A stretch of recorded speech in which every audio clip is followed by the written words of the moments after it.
Here's a short but sweet video.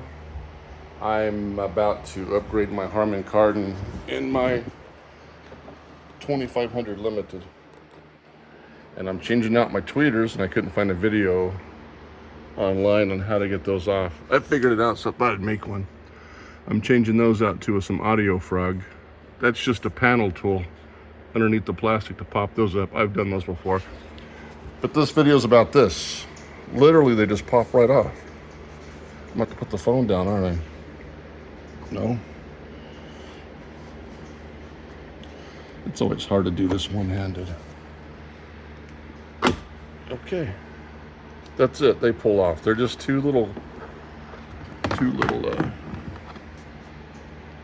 clamps in there. And then there's your tweeter. That's it. Just pull them on. Clean up your mess. Anyway, I'm changing these out. Looks like it's going to be easy breezy. That's it. Bye-bye.